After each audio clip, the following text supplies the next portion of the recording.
Hi, I'm Hannah. And I'm Nathan, and welcome back to your weekly video announcements. This week's top story is a recap of Homecoming. My Spirit Week ideas are Character Day, your favorite Vine Day, and also Gender Swap. I think that'd be really fun. My favorite part of the student section would be how hype everyone gets.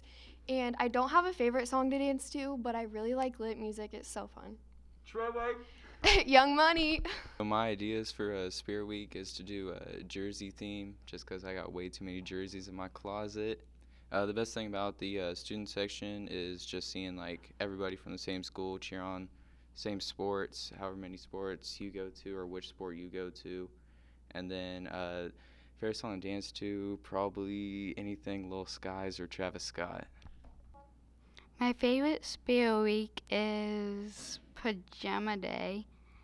My favorite thing in the student section is how loud everyone gets. Favorite station to listen to is 105.3. And now the first of the year, and definitely not the last. Now to our music review with Nathan.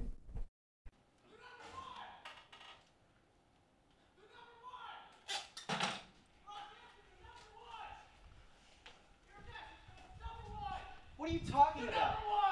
What do you want me to do about it? Joe, they're number one.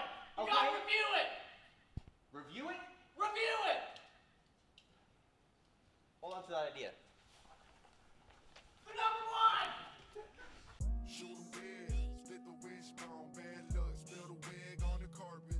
Hello, and welcome to a new segment. Instead of QMR, this is still an album review, but we review the albums that are number one on the billboards and charts. Jeremiah, Logan, and I will deal with albums of our choice, while Chase and I will be dealing with albums that are number one. Number one album on the billboards right now is Iridescence by Brockhampton. If you don't know who Brockhampton is, they call themselves a boy band. They consist of about 12 to 16 members. They gained popularity last summer because they dropped 3 albums in 1 year. It was called the Saturation Trilogy. I enjoyed the Saturation Trilogy a lot. It was very unique. I enjoyed it quite a bit. Iridescence was dropped September 21st, 2018. Iridescence was definitely a new style. Their production value definitely changed. The same producers as the Saturation Trilogy, just experimenting with new sounds. It's a very industrial album. There's a lot of industrial sounds and pads as well as drum kits. The album itself is very different from the Saturation Trilogy. It's a lot more personal, and the members of Brockhampton talk a lot more about their actual personal lives. It's a way for fans to already get to know Brockhampton more than they already have. And speaking that it's number one on the Billboard right now, I would assume that their fan base has grown quite large since the Saturation Trilogy.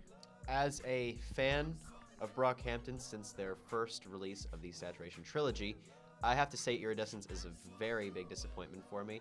I did not like where they were taking the sound. I didn't like the flow in tracks. I feel like it was kind of messy, and I mean, that's understandable. They've been having issues this summer, so I would not be surprised if it was messy because of the constant revisions they've had of this album. But yeah, I wasn't feeling this album, honestly. So yeah, I would probably rate it a 6 out of 10. I'm gonna give it a 8 out of 10. Light 8. Well, we've given our opinions. We recommend this album. Listen to it. I mean, if it's your style of music, listen to it. These QMRs are just basically recommendations for you guys, unless we rate it a bad score, like Total Xanarchy. Let's go to our rapid fire questions. Alright, welcome to the quick fire questions. My name is Ryan Goebel, and today's question is, who is your favorite superhero and why? Let's go see those people. Batman. He's pretty epic, dog. My favorite superhero is the Flash because he's really fast.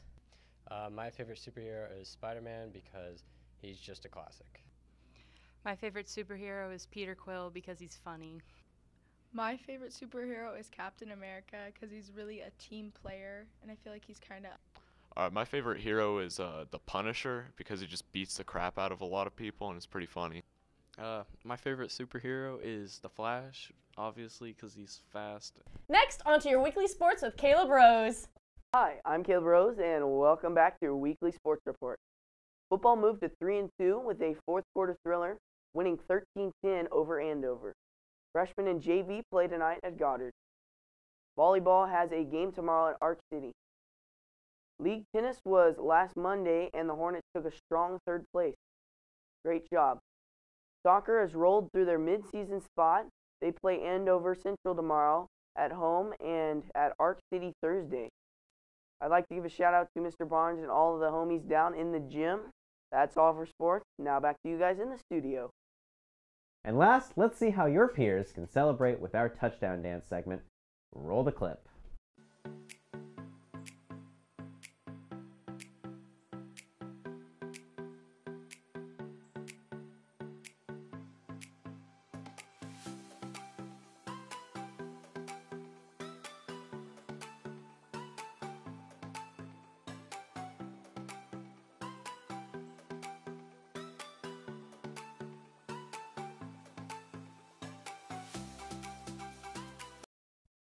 That's all for this week, Hornets. I'm Hannah. And I'm Nathan. And remember, kids, keep it simple.